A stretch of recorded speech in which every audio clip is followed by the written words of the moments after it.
नमस्कार मंडळी, आजचा ब्लॉग खूप खास आहे बरं का. थोडासा भावनिकसुद्धा आहे, कारण आज माझे पती बाहेरगावी जाणार आहे.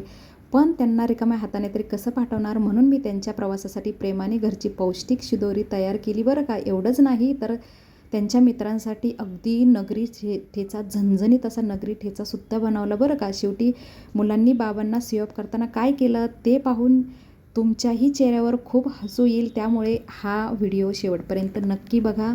नमस्कार मंडळी, पुन्हा एकदा सीमाज ब्लॉग्स अँड किचन या चॅनलमध्ये तुमचं मनापासून स्वागत आहे. आता खरं तर शिदोरीसाठी काय बनवावं हा माझ्यासमोर मोठा प्रश्नच पडला होता बरं का. बिकॉज आपण जी शिदोरी देणार आहे, भाजी देणार आहे, ती टिकायलासुद्धा हवी प्रवासामध्ये.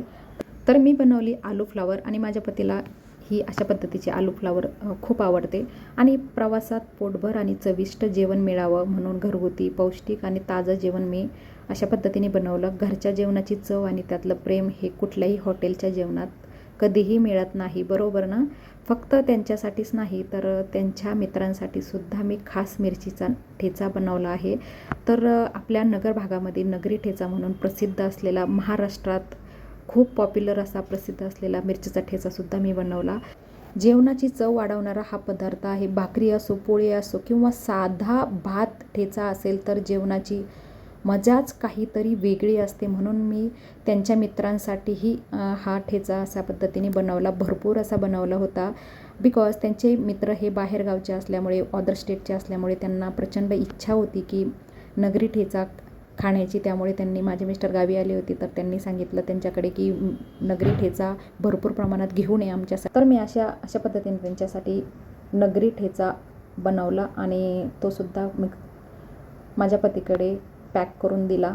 तर मला तर गॅरंटीच आहे ते अशा पद्धतीचा नगरी ठेचा खाऊन आपल्या महाराष्ट्राला किंवा आपल्या नगरी ठेचाला कधीही विसरणार नाही.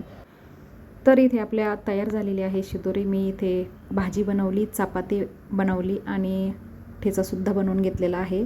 तर माझं सर्व रेडी झालेलं आहे. तर मी आता पॅकिंग करून घेणार आहे.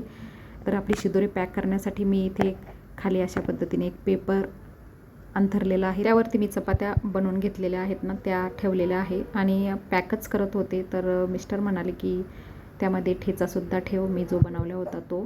तर मी पुन्हा ओपन केलं आणि त्यानंतर ठेचा ठेवला आणि पुन्हा पॅक केलं. पुन्हा ते म्हटले की अरे लोणचं विसरलीस तू, लोणचंसुद्धा ठेव. तर मी पुन्हा ओपन केलं आणि पुन्हा लोणचं ठेवलेलं आहे. अशा पद्धतीने मिरचीचा ठेचा आणि लोणचं जर असेल ना जेवणामध्ये तर क्या बात आहे, एकदम भन्नाट असं जेवण आपलं होणार आहे. त्या ठिकाणी पोट भरणार आहे एकदम आपलं ही अशा पद्धतीची शिदोरी खाऊन. आणि त्यानंतर मी अशा पद्धतीने पॅक करून घेतलेली आहे. हे बघा, अशा पद्धतीने एका कापडामध्ये पॅक केलं सो दॅट आपलं जी चपाती आहे ती थंडसुद्धा होणार नाही आणि सॉफ्टसुद्धा राहणार आहे.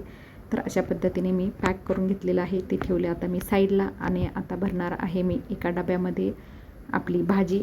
ही भाजी मी अशा पद्धतीने एका डब्यामध्ये भरून घेतलेली आहे. आणि एकदम पौष्टिक आणि अशी छान पद्धतीने शिदोरी तर दिली की आपल्यालाही काळजी नसते, बरोबर की नाही.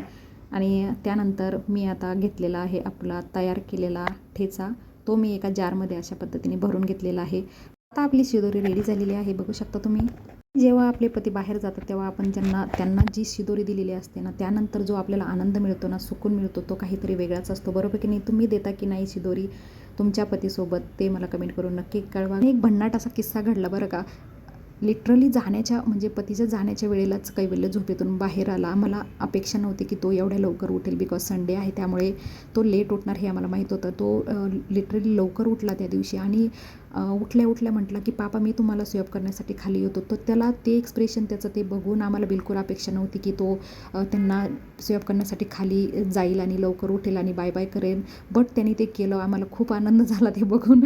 आणि आम्ही सर्वजण गेलो सेअप करण्यासाठी त्यांना. आणि प्रवासाला निघताना मनात एक इच्छा असते ना, हो आपल्या माणसांनी सुरक्षित जावं, त्यांचं काम व्यवस्थित पार पडावं आणि सुखरूप परत घरी यावं. त्यामुळे त्यांच्या प्रवासासाठी आम्ही सर्वांनी त्यांना मनापासून शुभेच्छासुद्धा दिल्या.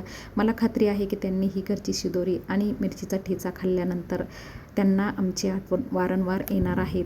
आणि मंडळी, आजचा जर व्हिडिओ आवडला असेल तर प्लीज एक लाईक करा, चॅनलला सबस्क्राईब करा आणि व्हिडिओ शेवटपर्यंत बघितल्याबद्दल तुमचं मनापासून आभार आहे.